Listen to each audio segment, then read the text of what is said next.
Hello, my name is Shelley Sevilla. Today I will be doing a review or a case study on asthma exacerbation. I will discuss the assessment, management of Nancy Smith, a 35-year-old woman presenting with an asthma exacerbation. I will review additional history, questions, explain the pathophysiology of asthma, interpret her spirometer, classify her asthma severity, and discuss evidence-based management. Nancy's history suggests poorly controlled asthma, so it's important to identify triggers, medication adherence, barriers to treatment, environmental exposures from smoking, vaping, secondhand smoking, occupational exposure, and pets, molds, or dust exposure at home, and also previous severe exacerbations. Also discuss medical history of GERD, anxiety, or obesity, and if her allergies are controlled. Understanding why she never filled her inhaled corticosteroid prescription is especially important because controlled medication are essential to preventing chronic airway inflammation. So asthma pathophysiology. Asthma is chronic inflammatory disease of the airways. Inflammation causes swelling, mucus production, and airway narrowing.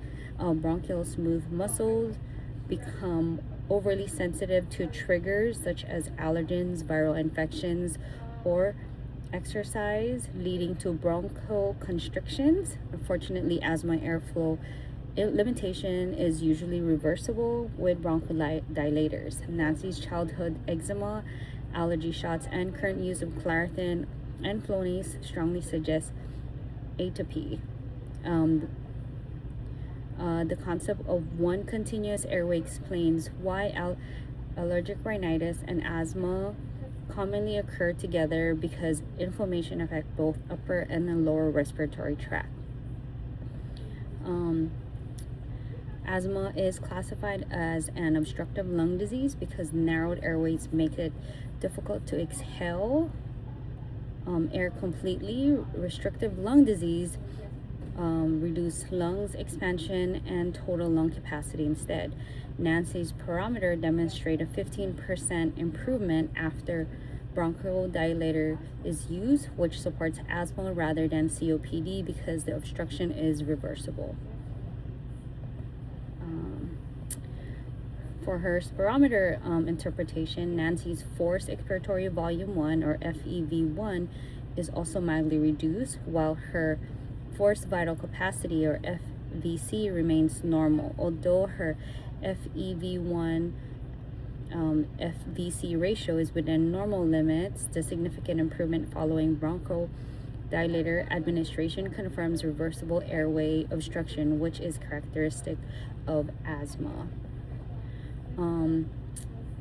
The severity of her asthma, although spirometer shows only mild airflow limitation, asthma severity is determined by both symptoms and lung functions. Nancy experiences frequent daytime symptoms, nightly awakening, significant rescue inhaler use, and activity limitation. These findings support moderate persistent asthma with poor control.